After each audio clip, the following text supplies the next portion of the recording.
The Duchess is the first unlockable character in Nightreign, quick and nimble with a focus on daggers.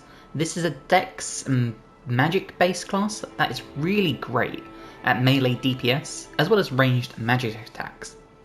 The trade-off, however, is extremely low health pool, making you very much a glass cannon, which can be a huge benefit to the party with the incredible damage you can deal, or very much a hindrance if you keep getting downed time and time again.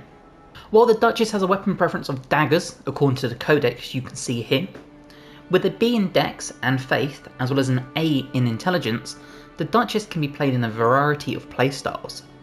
You can dual wield Dex based weapons, use magic based Dex weapons, or how I like to play the game is use a melee weapon in your main hand and a staff in your offhand to benefit from the great magic capabilities she has, as that's her highest stat. You could even use seals if you wish, thanks to the B in Faith, but I personally wouldn't recommend this. If we just show off those glass cannon capabilities, as you can see, 2 attacks and we've lost 2/3 of our health pool, and then the third one puts us all the way to the end. So you can see just how much damage you take, but if we look at the damage output, as you can see, very quick and nimble, big DPS. If we look at the Duchess's skills, we'll start with her passive of Magnificent Poise. This allows you to dodge and duck around the battlefield. As you can see, setting yourselves up for things like backstabs, allowing you to get out of danger, allowing you all sorts. You can also see, when they attack, very quick and nimble on the battlefield, and you can get around super easily, so you can avoid the glass cannon capabilities if you so choose. If we look at the Duchess's second skill of Restage, this allows you to mimic the damage you have previously done. Just like that. And you'll see, it takes damage based on what you've done to it. So this is a really good skill for just upping the amount of damage you've done, especially if you land something like a Bleed or a Scarlet Rot, you'll mimic that as well. So you really pick and choose your moments. Choose like a big crit, or choose the moments you land like a Bleed or something. And if we look at the ultimate skill Finale, this will cloak yourself and any nearby allies to become invisible. This is a situational skill in my opinion, as randomly using this during fights doesn't really yield any benefits. This can be a great skill to allow yourself some breathing room if you've pulled aggro on a boss, as that's the last thing the Duchess should be doing. You should be avoiding that at all costs. It can also be extremely useful in allowing yourself to revive downed allies, so pick and choose your moments with this skill carefully. Now we look at weapons. I do recommend sticking with a dagger in the Duchess's main hand. This allows you to do Duchess's extremely quick and nimble dagger attacks, as seen here.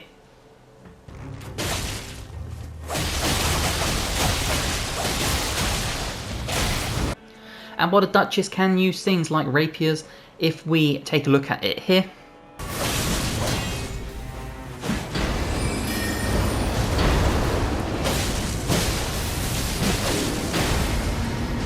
you can see the attacks are much slower.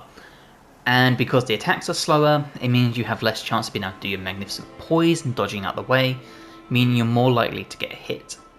So you could use rapiers, you're more than welcome to, but I do think sticking with a dagger benefit from what the Duchess is good at.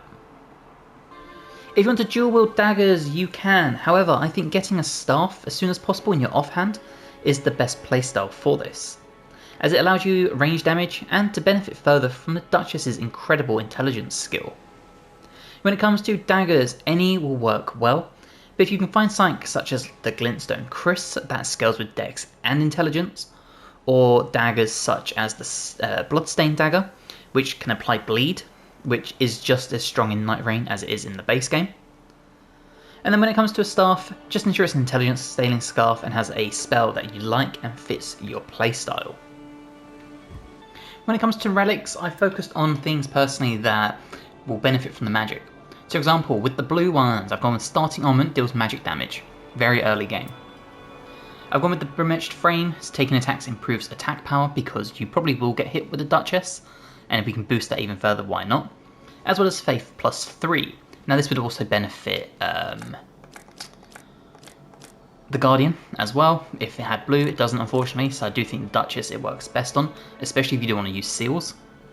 And then also just something like Mine to bump that up. Obviously there are going to be better relics out there, but very early game, something that will just boost your attack power, boost your magic is what to go for. So I really hope you have enjoyed this guide to the Duchess. Ironeye is a fun class that has a focus on DPS, but with a nice balance of being a support class. So let's go over everything you need to know on how to play Ironeye, from weapons to playstyles, relics and passives. If we start with his attributes, by checking the codex we can see Ironeye has an A in Dex and a B in Arcane and Stamina. Then everything else is a C or below. Having a C in HP and FP means that not only will FP run out fairly quick compared to other classes when using certain skills, but you'll have a much smaller health pool, which isn't really much surprise for an archer based character. It's also worth noting that stamina can run out extremely quickly if you do successive arrow attacks, which can lead you in a very bad position, either unable to dodge, or suddenly you've pulled aggro and you've got swarmed by mobs and you can't attack. If we check out Ironeye's skills, his first one is Eagle Eye, which allows you to obtain items from enemies more often. This is really useful because as an ability, this affects not only Ironeye, but also the entire party. Meaning that your Guardians and your Duchesses, or whoever's making up your party composition, will also benefit from more items dropping. This in turn gives you more chance of finding those right items you need to make the upcoming battles easier. Things such as greases or jars can really turn the tide of a battle. So marking is Ironeye's second ability, which you can see here, and it causes that little cross on the enemy. This is a quick and swift dagger strike where Ironeye will dash forward, leaving a mark on an enemy. While this mark remains, the enemy will take increased damage for the short duration it lasts. Due to making you dash forward, this can be an extremely useful ability to use when an enemy is chasing towards you, as you will dart through them and therefore be behind them and hopefully away from danger. Attacking the mark on an enemy will extend how long the mark remains, in turn extending your increased damage against said enemy. If we look at Ironeye's ultimate ability, this is called Single Shot, and it's a big attack, like that. Now this is a large scale arrow attack that can hit multiple enemies who are close together, although the range is pretty solid to be honest. The damage on this ability is amazing because it will ignore enemies' defences, meaning you can deal some mass damage with this ultimate. If we take a look at weapons, bows are clearly what this character is built for. However, due to the A in Dex, it is possible for Ironeye to wield a Dex scaling melee weapon if you choose. If we start with bows, much like most weapons in the game, status effects will be your best friend. So if you can find a bow that can cause bleed, or a bow such as the serpent bow you can see here, which can cause poison, then you're going to deal an incredible amount of DPS on top of what you can already do. Or you can find them that actually have passive skills on them that cause status effects. For example, you can see here I am using the harp bow, and the harp bow that I have actually has frost buildup on it, meaning I could cause frostbite, and this isn't a actual status effect that comes with the bow, as you can see here in the codex. Now I would personally avoid using great bows as these are much slower to use, and the range of movement and speed Ironeye has I think is worth keeping. However, with that being said, if you find a great bow that has a really good passive on it, you should definitely take it. I just wouldn't use them in combat because they are very slow and you can find yourself in danger. When it comes to melee weapons, if you really do want to use one, then one with dex scaling is a must. And items that cause stats effects, such as the Uchi you can see here, or one of my favourite weapons in the entire game, the Rivers of Blood, are going to be your best friend here. Not only do they scale with dex, but they will cause stats effects such as bleed, and again, bleed is so powerful in this game. With all that being said, unless a weapon has a really useful passive effect on it, I probably wouldn't take a melee weapon with you. You can see here in my playthrough I actually found a whip that gave HP regeneration on successive hits, so this was really good for my sort of build I had at the point, but I wouldn't use this weapon to attack. With all this being said, I would purely focus on being ranged since Ironeye doesn't have the health to take many hits. Grease can also be another one of Ironeye's best friend, as applying this to bows can allow you to hit these bleed cause up or scarlet rot, add lightning damage, fire damage, anything you need based on a boss's weakness. You can do this from afar with a bow, which makes it a little bit more easier to manage, whereas a melee character obviously has to be up close and deal with not getting hit, while also landing enough attacks to cause that status effect to proc. For passives, increasing stamina is a must to ensure you do as many attacks as possible. Doing successive arrow attacks will drain your stamina like I previously said, and obviously if you cannot attack, this affects your DPS. This also ties in with greases we were talking about earlier, because the quicker you use attacks while with greases, the quicker you'll deal the extra affinity damage or cause the ability to proc.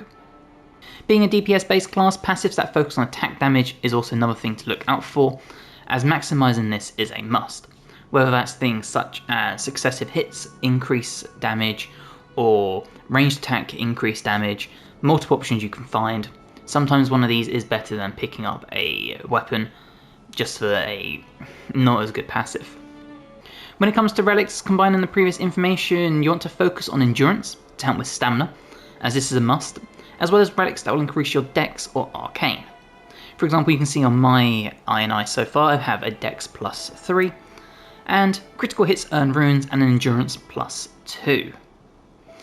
If you can be lucky enough to find a relic that will cause your weapon to start with a stats effect, then this can provide a huge early advantage when starting out on the expedition. So with all this being said, I really do hope you've enjoyed this guide to Ironeye, one of my favourite classes to play as in Nightreign. The Raider is one of the most beginner-friendly classes, in my opinion, in Elden Ring Nightreign. So if you do want a melee-based attacker that's pretty easy to pick up and just use, then the Raider probably is for you. So let's go over it. We'll go over weapons, attributes, how to play, ultimate skills, and a few little tips and tricks on things you can do to make it a bit more powerful. So the Raider is a character that, if we check out the preferences in the codex, focuses on great axes, great hammers, and colossal weapons. Now with the Raider, depending on how you like playing your Elden Ring games, you could just solo it two-handed, you could go with, a great axe and a shield if you choose to, or you could dual wield your great axes, great hammers, and colossal weapons. So there's sort of 3 different playstyles you can go with. Me personally, I like just two-handing one weapon, because I do think the stamina runs out really quickly, but if you want to dual wield and jump attacks and all that sort of stuff, then this is the class for you. If we look at the attributes, the Raider has an A for HP and an A for stamina. If we check out the other melee based ones, we got the stamina and HP with the Guardian, which is just a bit better. Wylder, we got an A and a B, and the Executor, B and a B. So really the Raider is sort of that second tier of being able to tank and deal damage.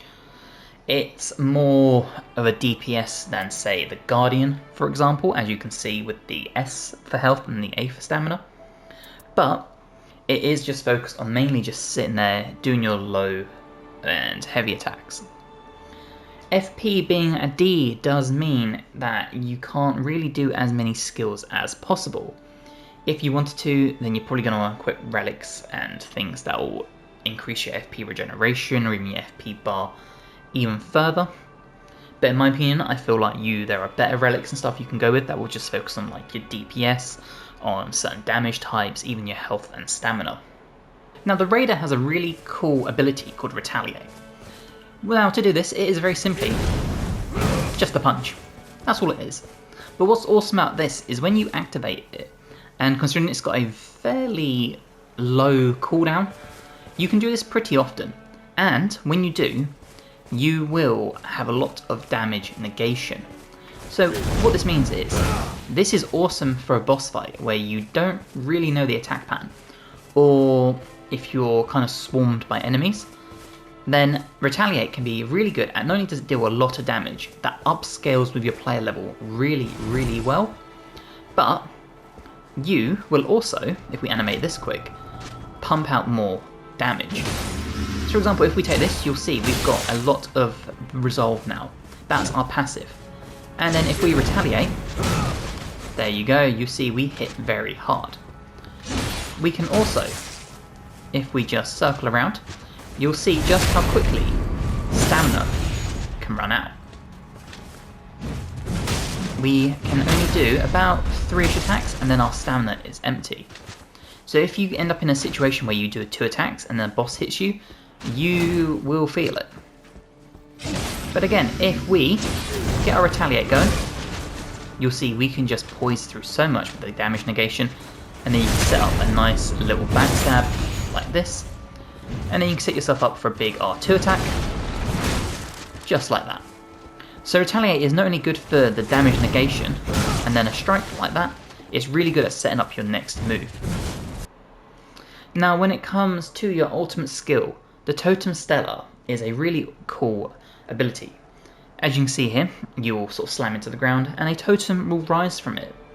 Now this totem itself can do AoE damage, but when it's stationary, you and any teammates who are near it will receive a 15% increase to attack power for a small amount of time.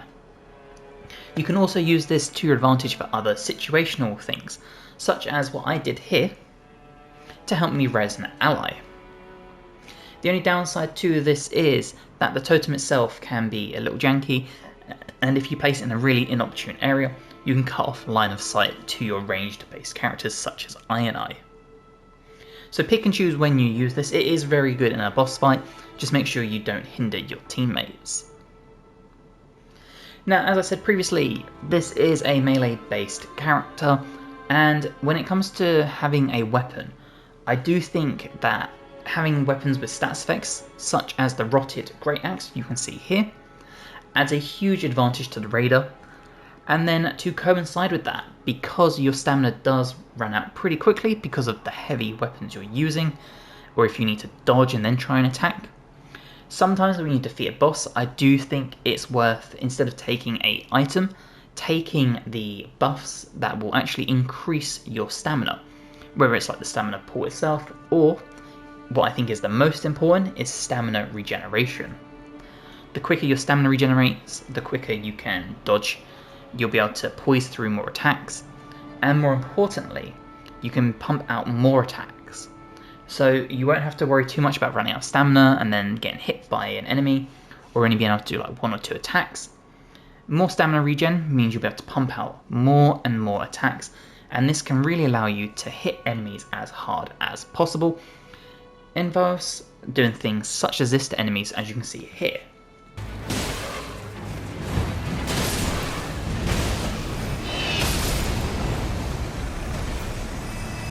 Now when it comes to other relics, the Raider has 3 slots, as you all know, available at the start. 1 red and 2 greens.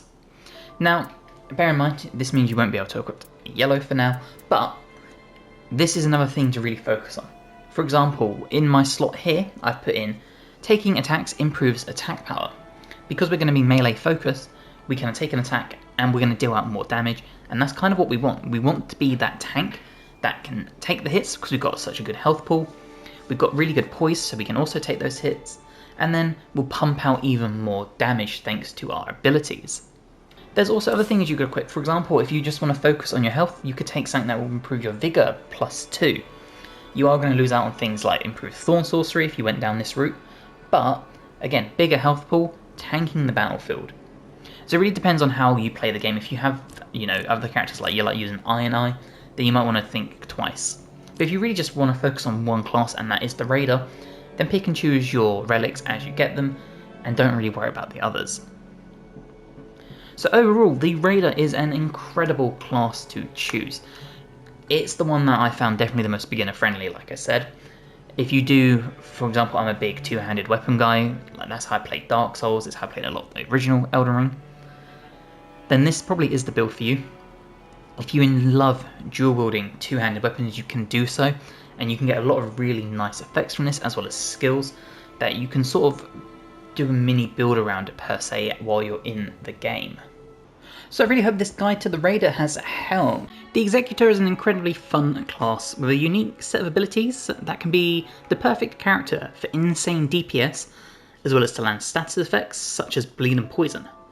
So let's go over the whole class. We'll look at all the Executor's abilities, the best weapons to increase his DPS or damage output, passives to look out for, the best kind of relics, and everything in between. So let's dive on in. If we look at the Executor's abilities in the Codex, we can see he has an S in Dex and Arcane. This makes him incredible for things like bleed builds.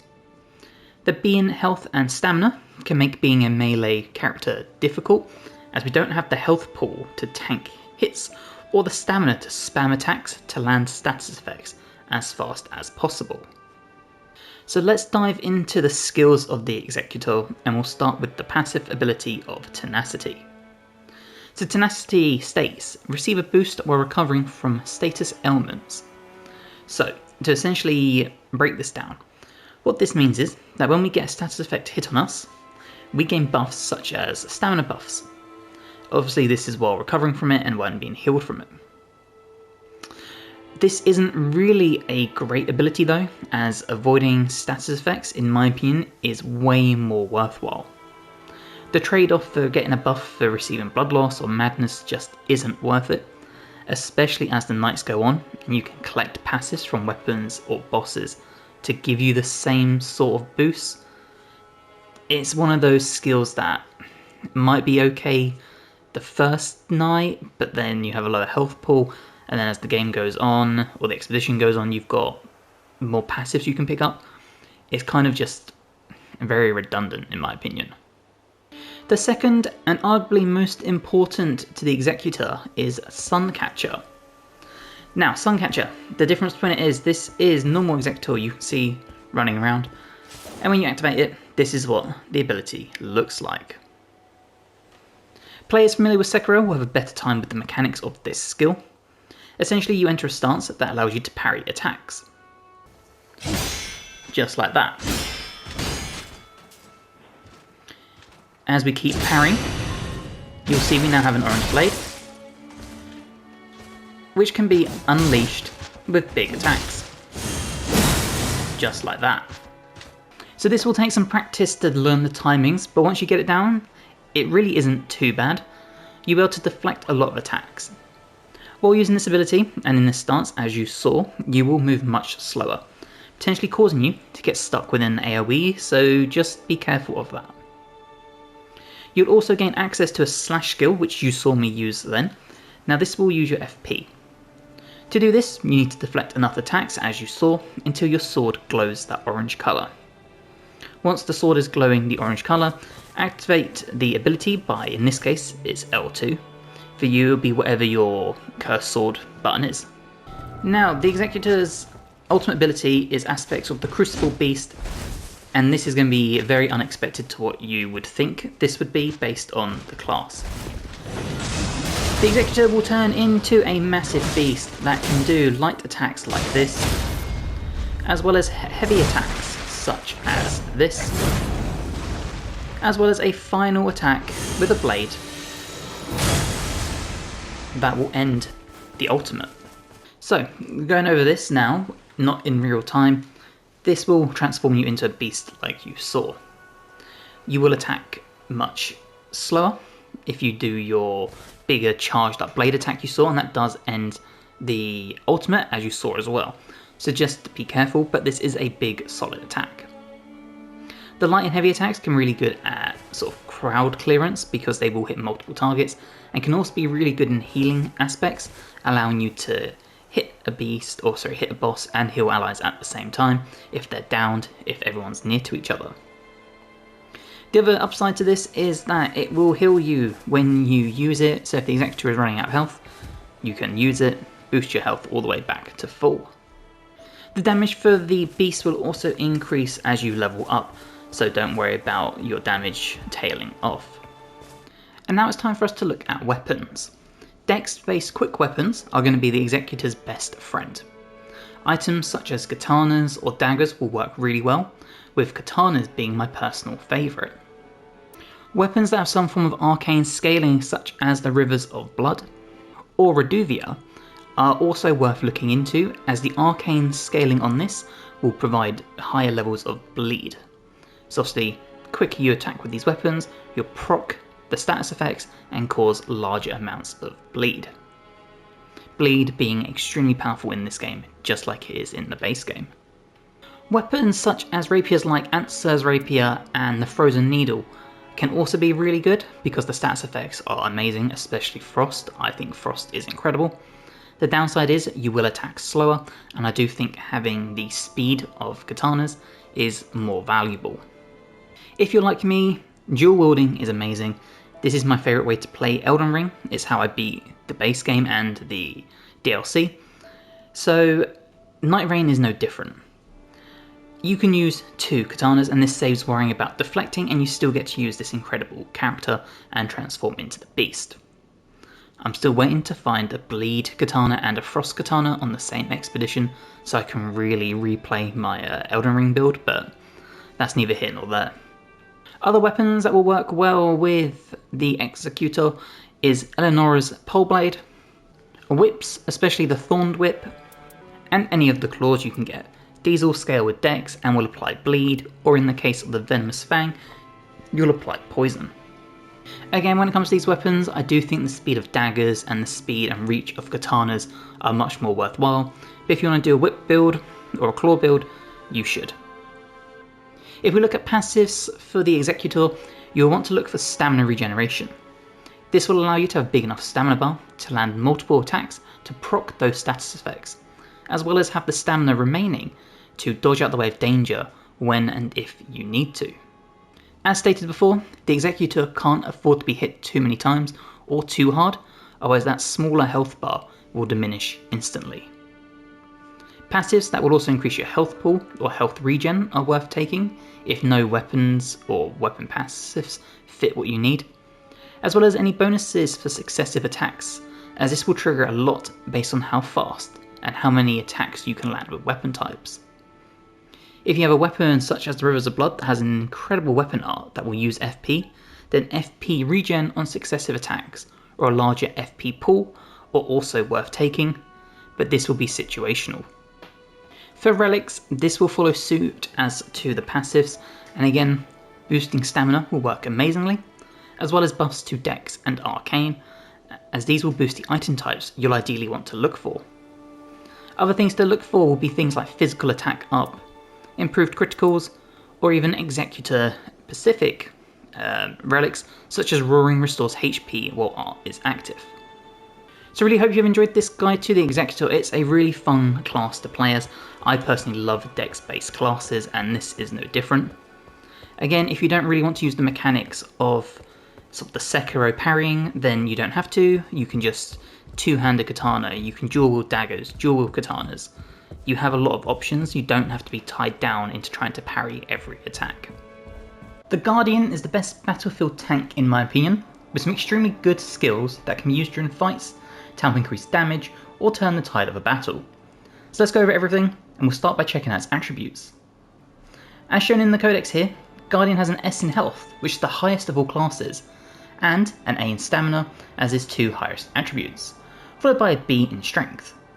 From this array we can tell he has a stamina to block multiple attacks as compared to a character such as Wylder. With a B in strength we know he is more set up to use strength based weapons, while paired with a shield to absorb as much damage as possible and tank the battlefield. The lower magic stats such as intelligence and faith means you should avoid casting spells and focus more on pure strength weapons. If we look at the Guardian's skills, we'll start with Steel Block. Now Steel Block allows you to plant your feet to block attacks. You'll see the Guardian plants his feet, and therefore we take less stamina when blocking. However, stamina will decrease very rapidly, as you can see in the bar at the top. The trade-off for this is not being able to run, so you will kind of be stuck in a slow crouched position. So while this can be the perfect ability to allow you to block heavy, hard-hitting attacks by bosses or mobs, there is the chance that you'll be affected by magic attacks or even larger scale magic AoEs. So pick and choose your moments carefully with this. Whirlwind is the second Guardian ability, which we can see here. You can charge this up, as you saw, for a larger scale one, or you can just press it for a small scale one, as you can see here. So the longer you charge this, the further the AoE will go. Obviously a bigger AoE means you'll hit more people, more mobs, that sort of situation, but you do have to charge it up for longer, meaning you might get hit quicker. So again, there's a trade-off to it. And then we get to Guardian's ultimate ability, the Wings of Salvation. As you can see here, we do a big attack like that. And then if you hold this during activation, you will actually create a protective area on the ground for you and your allies. In my opinion, the protective area isn't really worth it too much. You don't take damage, but for the short period of time it lasts, I don't really think it's worth it in my opinion. Now, while this ability does do damage to enemies, in my opinion it works best when you use it in a healing capability. If you do Wings of Salvation when you are the last person remaining, you can actually land a very big attack that will revive your downed allies. So instead of, in my opinion, instead of trying to use this as like a bigger DPS style attack, use this as a way to get your team back in the fight when things are going very bad. Okay, so when it comes to using the Guardian, you are going to want to use a shield. You can two-hand a weapon, but because of how protective he is and his great stats, using a shield and being that pure tank on the battlefield is the way to go. So if we start with shields, there are sort of two routes you can go with the Guardian. You can go with the status effect route. This would mean taking a shield that will apply, as you guessed, a status effect. For example, the shield of the guilty would apply bleed. You have other shields you could use like the coil shield, this will apply poison. Or even things like the marred leather shield, which will also help apply bleed. By taking these, you are significantly increasing your DPS because you can proc these effects on the enemy, causing big amounts of damage. Things like poison and bleed are invaluable in this game in my opinion, because bosses have such big health bars that taking those health bars out through these stats effects is an absolute game changer. The other route to focus on is guard boost. Now simply put, guard boost is how much stamina you lose when you absorb an attack. As you can see here, when we block an attack, we lose our stamina bar, which is the green one. So a higher guard boost on your shield will mean you result in losing less stamina when you block an attack. Now why this is so important is because if you run out of stamina to block an attack, you will end up staggered. And staggered, even though it doesn't appear that long, is a surprisingly long time in these kind of games that can lead you to getting hit very, very quickly. And as soon as you get hit once, you're on the floor and all sorts of problems arise. So when looking for guard boost, you'll see it under the codex for all the shields, and it's under the guarded damage negation. So as you can see here, for example, the fingerprint stone shield has a guard boost of 82. This means using this shield, you will lose less stamina when blocking as compared to the marred wooden shield, which only has a guard boost of 49. But with the marred wooden shield, as you can see, it applies bleed. Hence why I said there's sort of two routes you can go down with this. It kind of depends on what you can find. If you can find a coil shield and all the rest of your shields only have like a 50 guard boost, I would take the coil shield and land the poison. If you're lucky enough to land something like the spiked Plaistia shield or the Erdtree Great Shield that have a good guard boost or apply a stats effect like the spiked shield with a good guard boost, then I would always take the guard boost and remain as defensive as possible. That's kind of the Guardian's bread and butter, is tanking the battlefield. Very much the stand behind your shield, pull aggro and let the other characters land the big DPS. Now when it comes to weapons, the codex states that the Guardian has a preference for halberds. However, with a B in strength, any kind of strength-based weapon will work. So you don't just have to find yourself locked into only using halberds. For example, if you wanted to use a Sword of Milos, which has a great sword property, also applies bleed, it's got a B strength scaling, you could take this. If you wanted to go for a rotted battle hammer, again, it's not a halberd, but this is incredible. It applies Scarlet Rot and strength scales with S. So while ideally you do want to take something that has the highest strength scaling possible, if you find yourself in a situation where you have a rotted great axe, then take it. This is probably one of my favourite weapons to use in the game, I love this thing. But don't just rope yourself into only using halberds. Because as you'll see with a lot of the halberds, they scale with strength and dex anyway. The starting weapon for the Guardian, B in strength scaling, is C in dex. So realistically, a lot of the other weapons you'll find, such as the Geezer's Will or the hammers, will only scale with strength, and these actually work a lot better. When it comes to passives, I would recommend anything that boosts your stamina mostly, followed by health or damage negation. These all in turn will affect your tanking abilities. Obviously the more you can tank, the better use you are to the party, because the Guardian's DPS is never going to be the highest. By taking things that are going to boost your stamina, we obviously can block more attacks before fatiguing, our Steel Guardian will last for longer, lots of good things like that. And health, obviously a higher health pool, the more hits it takes for us to go down, and damage negation kind of speaks for itself.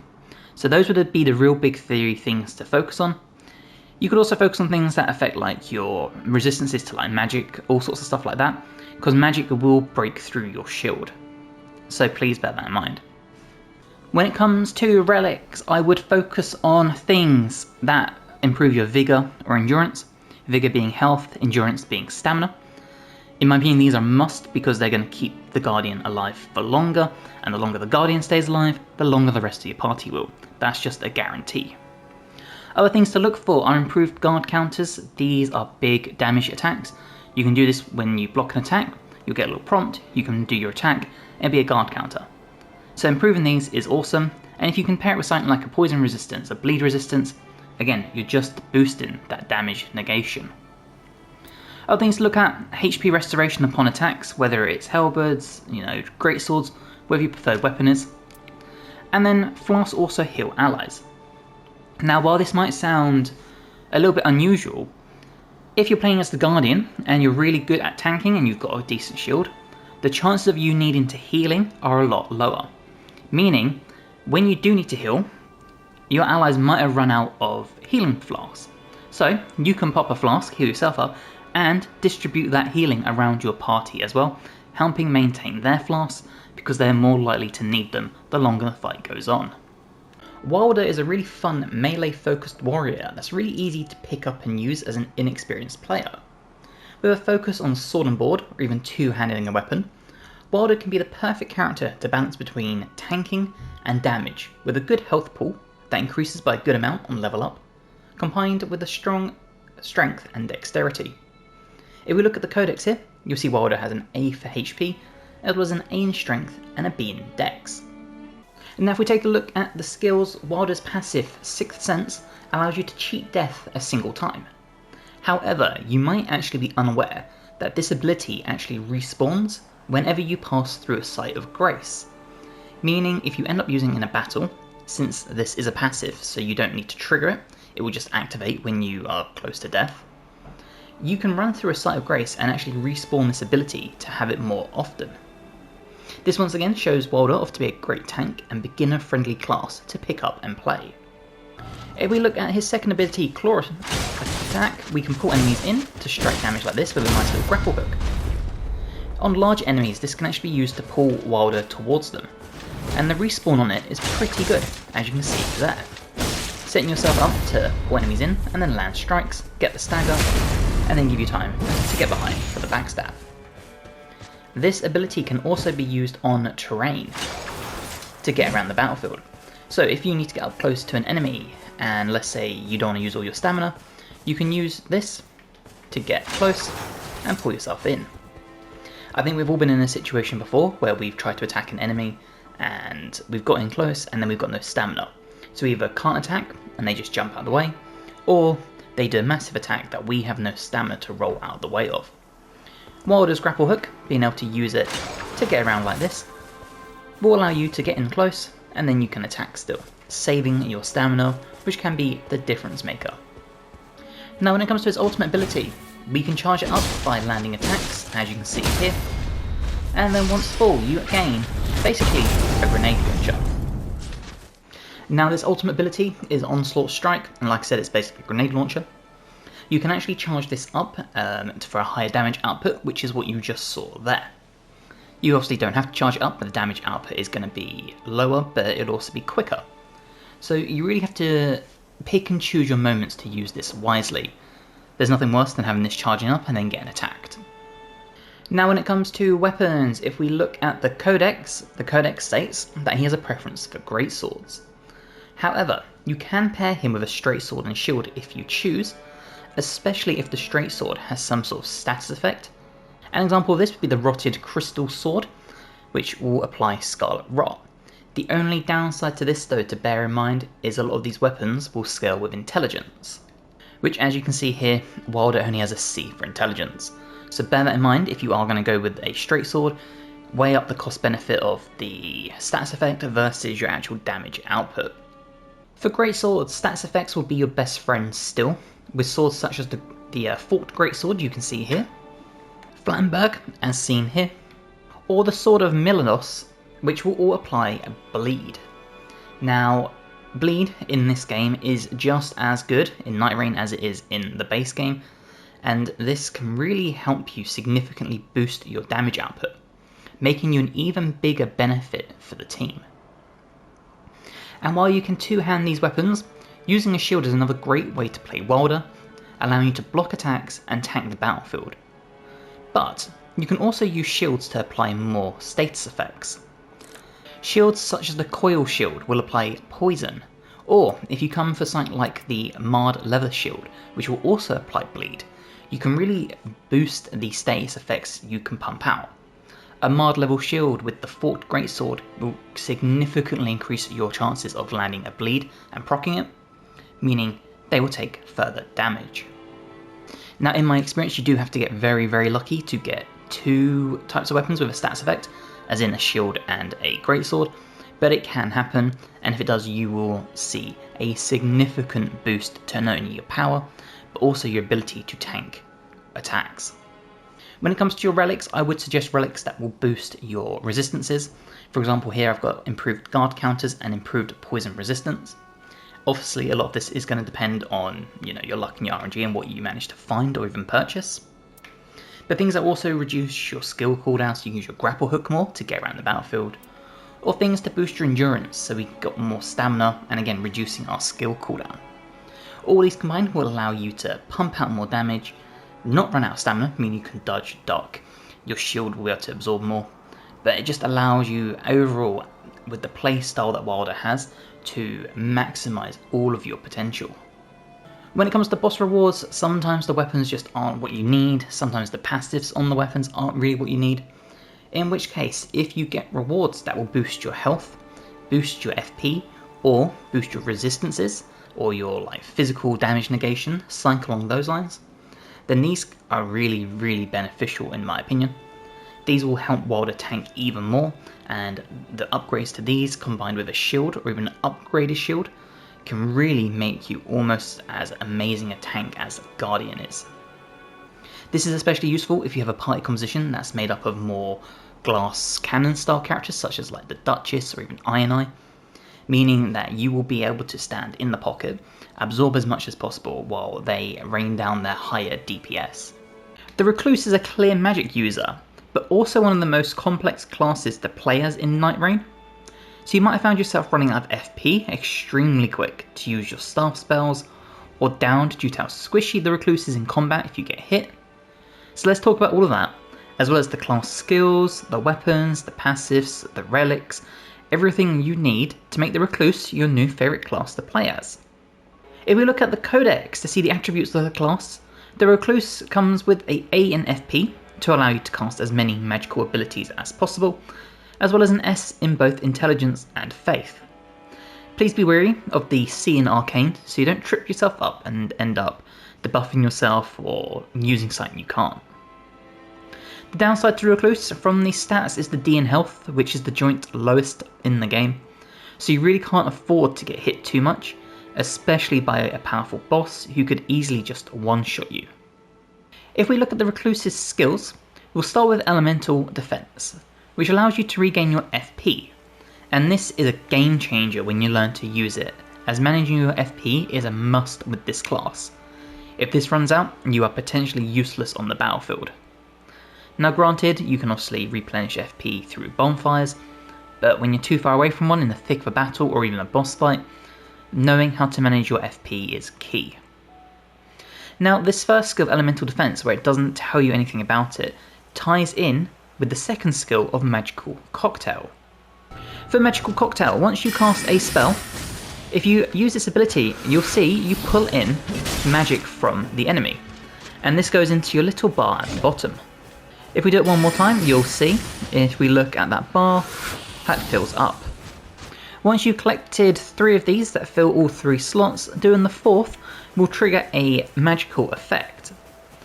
Now, the magical effects, if we check the codex, you will see that there are 4 different types of magical cocktails alongside a bunch of pure, there's 4 different classes of cocktails, and then there's ones within it, depending on the affinity you've used. Essentially, the magical affinity you collect will be whatever your staff type is. You're not going to remember all of this, at least I know I don't. So essentially, just hit the enemy, use your ability to regain your FP, and just stay as topped up as possible. And then whatever the effect is, you can just use it. There's no real bad one here, they're all kind of useful, but to be honest, the fact that you can just regenerate your FP really is the star of the show in my opinion. Now I know all of this does seem very confusing, but I promise it is a lot simpler to do than it seems. And if the cocktails themselves, like I said, don't really appeal to you, just use this to regain your FP and cast those spells, because being able to continuously cast magic can really make you an incredible DPS game changer. Now the Recluse's ultimate ability is Soul Blood Song, which we can see here, and essentially this allows you to regenerate both health and FP over the course of using it. Essentially you just have to make sure you attack the enemy and it will regenerate both, and it's a really nice way of just keeping both topped up, and essentially it can also be a very big game changer when you start running out of health. When it comes to weapons, the Recluse should be a ranged spellcaster, while you could go with Faith or Intelligence scaling weapons, and they will, work thanks to the S rating in both. As we saw in the codex here, the low health pool makes this an extremely risky play that in my opinion just isn't even worth entertaining, especially if you're a newer player. That brings us to Recluse's main weapons, being staffs and seals, to utilise those Faith abilities. For staffs, you ideally want to find a staff that has a spell you enjoy using, which can take a lot of trial or error, to find what works best for you, and the same goes for seals and incantations. Some personal favourites of mine would be the Rotted Crystal Staff, or my main favourite, the Meteorite Staff. It's also worth, based on the staffs as well, looking at the secondary skills, as this can really tie into your playstyle too. Be careful of slow casting spells, as this can lead you to getting stuck in an AoE or being attacked by quicker enemies. When it comes to playstyles, like I said, there are multiple ways you can do this. You can just rock the solo staff, you could go a staff and a seal, or depending on if you get some really good equipment, you can go with a staff and shield, which is actually what I did in my playthrough you can see here.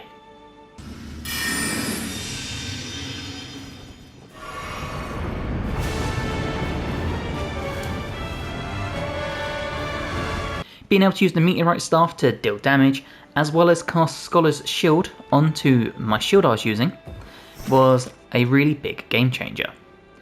If we check out Scholar's Shield, this enhances the shield you use with magic.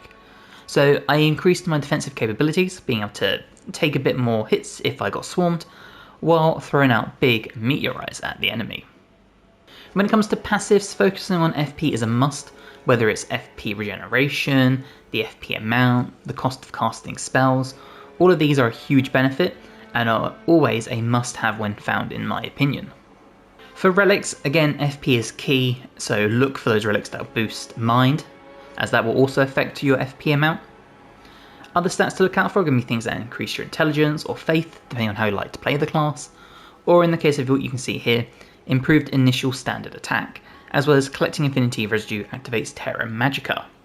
So if you can find other relics that will give you other spells without even needing them, for example, Terra Magica creates a magical sigil on the floor that when you stand in increases your magic damage. So look at this, compare them with the codex, find some passives that have some skills that work for you, or focus on FP and the regeneration, all that fun stuff like that. Much like the Duchess, the Revenant is another class that is unlocked and revolves around summoning spectral helpers to dominate the battlefield. So let's check the class out, talk about how to use the Revenant in play, weapons that work well, how to use the summons, and the really awesome passive that the Revenant starts with. Now I won't spoil here how to unlock her, there's plenty of other videos here that will tell you that, but this is the first character I beat the final night boss with. So when you get the hang of this class, it's extremely powerful. Now the Revenant is designed as a ranged character. If we look at her stats in the codex, you can see she possesses an A in FP for skills, as well as an S in Faith and a B in both Arcane and Intelligence. The two biggest downsides to this class are the D in both Health and Stamina. This means not only is the Revenant extremely fragile in combat, it's also very possible to get one shot, but the stamina bar when you act is also much smaller as compared to other characters. Again, this can lead to a lot of danger, being unable to dodge out of the way, or being unable to do any movements. If you look at the Revenant's skills, her passive ability is called Necromancy. What this will allow you to do is allow enemies you have been defeated to occasionally be summoned as spectral allies for a period of time. From my playing around with this, it appears you or one of your summons have to at least help in defeating the enemy. You don't have to take the enemy down yourself, you don't have to defeat the enemy, it appears you just have to deal damage to the enemy for it to count in possibly raising them again as a ghost to fight alongside you. This can also pair with the Revenant's second ability, which we'll cover in a minute, so it's possible to have more than 3 summons at once. Multiple can even arise from the same mob or area if the ability triggers enough time randomly. Now Summon Spirit is the second ability, and to do this you will see we draw upon a harp, and with the harp we can summon people. So let's start with Helen. Helen is a dex based character who's very quick and nimble but will have a lower amount of health, meaning that they will die quicker but can be very good at dealing with mobs or speedier enemies. The next summon we can get is Frederick, and Frederick is a big heavy hitter, as you can see, who's much more tanky. Frederick can be amazing at pulling aggro, dealing with bosses with you, and all sorts of things like that. As you can see, the amount of damage Frederick can do is pretty hefty. The final summon, if we activate that as I do a spell, not what I meant to do, is Sebastian. Now Sebastian is a giant half skeleton, as you can see here, but it is immobile, so bear that in mind. While this is amazing in boss fights, if you have a boss that moves around a lot, or darts out of the way, or is very quick, there's a good chance this entire summon will just become nullified and be pointless. But with that being said, it is the tankiest and it is the biggest damage dealer. The Revenant's final ability, her ultimate is Immortal March. If we activate this, like this will grant immortality to you and all allies within a radius. This will also cause your summon spirits from your second ability to do one of their big moves as well. So this can be really good for dealing out damage as well as keeping yourself or allies alive. This skill is all about timing, as you can probably guess, as using this when a fight is about to take a turn for the worst can really save the entire expedition. When it comes to weapons, the Codex states that the Revenant doesn't have any weapon preferences. But what we do know is that she has an S in Faith. This means we're going to want to look for seals, as they allow you to cast incantations which are faith based. There are many incantations, some are buffs or heals, and some deal damage. Now here you'll find a list of the seals, and some of them are fairly easy to find, and all of them will have different effects on them. As a note, seals that deal damage dealing spells such as Lightning Spear or Black Flame, two of which are very powerful and I think are great incantations. With no FP regeneration that the Recluse features, you can drain your FP extremely quickly and then spend a lot of time just summoning and watching everyone else fight the enemies. If you do want to use a melee weapon, then something that scales with intelligence will be the preferred option, or even faith if you can somehow find one. But intelligence is way easier, and if you're looking for intelligence, things like the crystal swords or the crystal daggers, or even the Carrion Knight's sword that have C in intelligence will do the job for you. With this being said, if you feel confident using the Revenant, then you can equip a status-based weapon, ideally a dex one, to use while your summons act as distractions. This is how I played during my first playthrough with the Revenant, and this is the loadout I had when we beat the Night Lord. I had a Wazashi, however you say it. This had bleed and poison on it, meaning 2 status effects.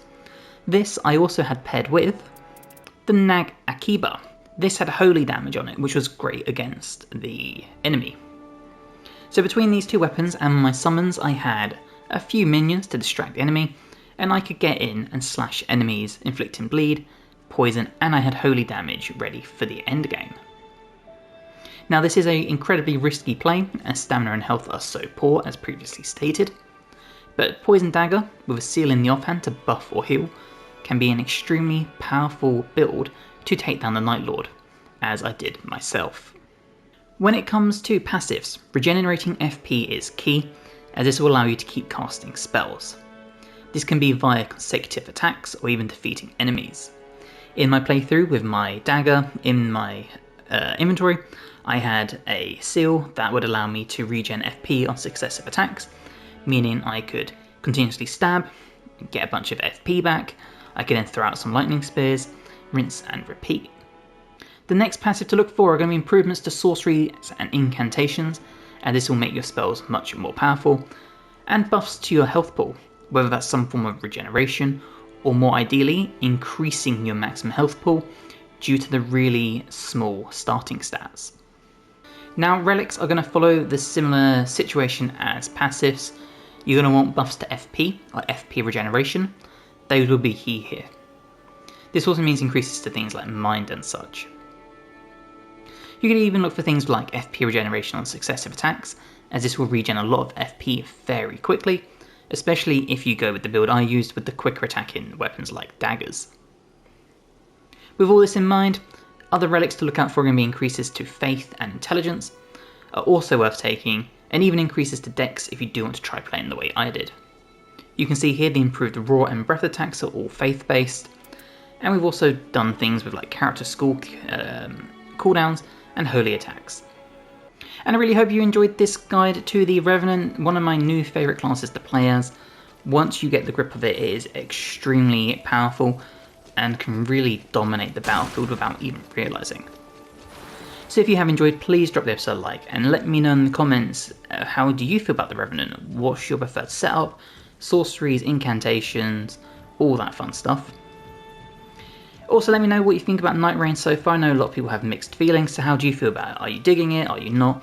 I've sunk a lot of hours into it so far and I'm having such a great time. If you have enjoyed, please consider subscribing to the channel as well. I've got more guides to Elden Ring, to Baldur's Gate, Oblivion Remastered, Expedition 33, all the amazing RPGs you could ever need. And hopefully, I'll see you in the next one. Bye guys.